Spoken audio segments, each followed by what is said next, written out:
Friends, मैं सुनीता अग्रवाल। मेरे channel पे आप सभी का बहुत बहुत स्वागत है। तो आज हम बनाएंगे बहुत ही ज्यादा टेस्टी रेसिपी। तो चलिए बनाना शुरू करते हैं। आज मैं आपको करी पत्ते की बहुत ही ज्यादा हेल्दी और टेस्टी चटनी बनाना बताती हूँ, कैसे बनाई जाती है। ये हेल्थ के लिए तो फायदेमंद होती है और अनेक रोगों में भी ये बहुत ही ज्यादा फायदा करती है। तो चलिए देख लेते हैं इसे कैसे बनाया जाता है। चटनी बनाने के लिए ये हमने एक बाउल करी पत्ते लिए, जिसे अच्छे से पानी से धो करके हमने पोंछ लिया है। चलिए चटनी बनाना शुरू करते हैं। चटनी बनाने के लिए पैन में 1 टीस्पून ऑयल डाल देते हैं।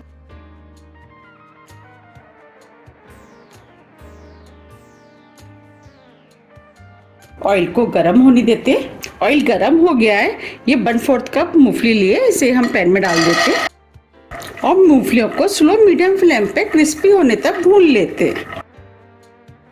अब इसी मूंगफली के साथ आधी टीस्पून जीरा डाल देते हैं। जीरा भी मूंगफली के साथ भुन जाएगा। अब इस चटनी को और भी ज्यादा हेल्दी और टेस्टी बनाने के लिए 2 टेबलस्पून सफेद वाले तिल डाल देते हैं। और आप सभी को तो पता ही है कि तिल हमारी हेल्थ के लिए कितने ज़्यादा फायदेमंद होते हैं, क्योंकि इसमें भरपूर मात्रा में फाइबर और कैल्शियम पाया जाता है, जो हमारी हड्डियों को मजबूत करता है। अब सभी चीज़ों को लगातार चलाते हुए भून लेते हैं। हम सभी चीज़ों को एक साथ इसलिए भून रहे हैं जिससे कि टाइम कम लगेगा। अगर हम अलग अलग भूनेंगे तो टाइम ज़्यादा लगता है। अब ये तिल और मूंगफलियाँ भुनने लगी हैं। अब इसके अंदर 4 सूखी वाली लाल मिर्च डाल देते हैं और मिर्चों को भी इसी के साथ क्रिस्पी होने तक भून लेते हैं। अब ये सभी चीजें भून गई हैं। अब मैं आपको दिखा भी देती हूँ। मूंगफलियाँ चटक गई हैं और तिल भी हल्के गोल्डन कलर के हो गए। बस हमें सभी चीजों को इतना ही भूनना है। अब फ्लेम को ऑफ कर देते हैं और सभी चीजों को प्लेट में निकाल लेते हैं। ये हमने सभी चीजों को प्लेट में निकाल लिया है। अब इसी पैन में 1 टेबलस्पून ऑयल और डाल देते हैं।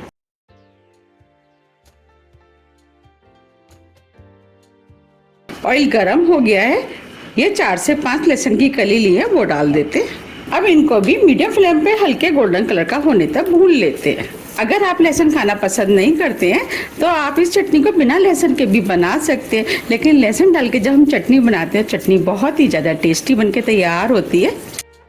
अब ये लहसुन भी हल्के गोल्डन कलर का हो गया है, इसे भी हम निकाल लेते हैं। ये हमने लहसुन को भी निकाल लिया है। अब जो पैन में ऑयल बचा है, जो हमने करी पत्ते लिए थे, वो हम इस पैन में डाल देते हैं और करी पत्तों को स्लो मीडियम फ्लेम पे लगातार चलाते हुए क्रिस्पी होने तक भून लेते हैं। भूनने से एक तो इसका फ्लेवर बढ़ जाएगा और चटनी खाने में भी टेस्टी लगेगी और जो करी पत्तों के अंदर कसेलापन होता है वो भी दूर हो जाएगा। इस चटनी का टेस्ट और फ्लेवर तो बढ़िया होता ही है, लेकिन ये खाने में भी बहुत ही ज़्यादा स्वादिष्ट लगती है। आप भी इसे एक बार ज़रूर ट्राई कीजिएगा, आपको भी ये बहुत ज़्यादा पसंद आएगी और ये अनेक रोगों में भी बहुत ही ज़्यादा फायदा करती है। करी पत्ते में भरपूर मात्रा में न्यूट्रिशन पाए जाते हैं, जो हमारी सेहत के लिए बहुत ही ज़्यादा फायदेमंद होते हैं। इसमें अनेक विटामिन, मिनरल्स, एंटीऑक्सीडेंट पाए जाते हैं और इसमें भरपूर मात्रा में आयरन, फॉलिक एसिड काफ़ी मात्रा में होता है, जो कि हमारे खून की कमी जो शरीर के अंदर होती है उसे दूर करता है। और करी पत्ते में भरपूर मात्रा में फाइबर पाया जाता है, जो कि हमारी पेट के लिए बहुत ही ज्यादा फायदेमंद होता है और इसके खाने से पेट अच्छे से साफ होता है और जो पेट के अंदर विषैले पदार्थ होते हैं वो भी बाहर निकल जाते हैं। पित्त को बैलेंस करता है। करी पत्ता डायबिटीज, ब्लड शुगर को भी कंट्रोल करता है और ये बाल, स्किन, खांसी, जुकाम के लिए भी बहुत ही ज़्यादा फायदेमंद होता है और इसमें भरपूर मात्रा में विटामिन ए, सी पाया जाता है, जो कि हमारी आंखों और स्किन के लिए बहुत ही ज़्यादा फायदेमंद होता है। इसमें भरपूर मात्रा में एंटीऑक्सीडेंट होते हैं, उसकी वजह से ये सभी रोगों में बहुत ही ज़्यादा फायदा करता है। इसीलिए हमें अपनी डाइट पे करी पत्ते का यूज़ ज़रूर करना चाहिए। चाहे आप सब्जी वगैरह में डाल करके करी पत्ते को खाएं या आप चटनी बना के भी खा सकते हैं। इस चटनी को आप एक बार बना करके महीनों रख के भी खा सकते हैं। आप सुन पा रहे हैं, ये पत्ते क्रिस्पी हो गए हैं। अब फ्लेम को ऑफ कर देते हैं और पत्तों को ठंडा होने देते हैं। अब ये दोनों चीज़ें ठंडी हो गई हैं। अब दोनों चीज़ों को हम मिक्सी के जार में डाल देते हैं।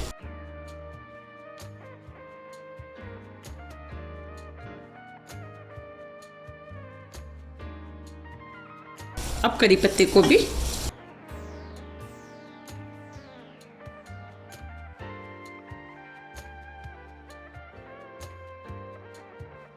अब इस चटनी के अंदर 2 टेबल स्पून कद्दूकस किया हुआ सूखा वाला नारियल डाल देते। आप इसकी जगह नारियल के बुरादे का भी इस्तेमाल कर सकते हैं।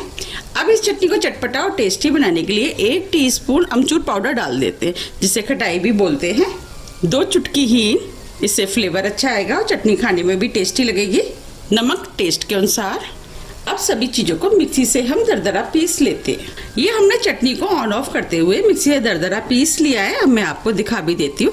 देखिए, हमें इस टाइप की पिसी हुई चटनी चाहिए।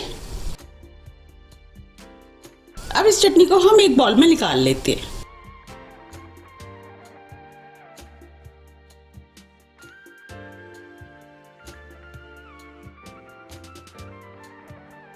आप देख पा रहे कितनी बढ़िया हेल्दी और टेस्टी करी पत्ते की चटनी बनके तैयार हुई है।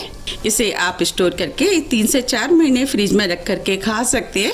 आप चाहे तो इसे इस तरीके से सूखा भी खा सकते हैं। अगर आपको गीली करनी है तो आप इसके अंदर थोड़ा सा दही या पानी मिला करके भी आप इसका इस्तेमाल कर सकते हैं। आप इस चटनी को इडली, डोसा, बड़ा, चावल, सब्जी, दाल, सूप, दही, लस्सी आप किसी में भी डाल करके खा सकते हैं। ये खाने में बहुत ही ज़्यादा टेस्टी लगती है। और मुझे कमेंट्स करके ये ज़रूर बताइए कि आप इसे कब बना रहे हैं। अगर आपको मेरी रेसिपी थोड़ी भी पसंद आती है तो रेसिपी को लाइक कीजिए, चैनल को सब्सक्राइब कीजिए और ज़्यादा से ज़्यादा शेयर कीजिए। अब हम फिर मिलते हैं इसी तरह की टेस्टी रेसिपी के साथ। जब तक के लिए नमस्कार।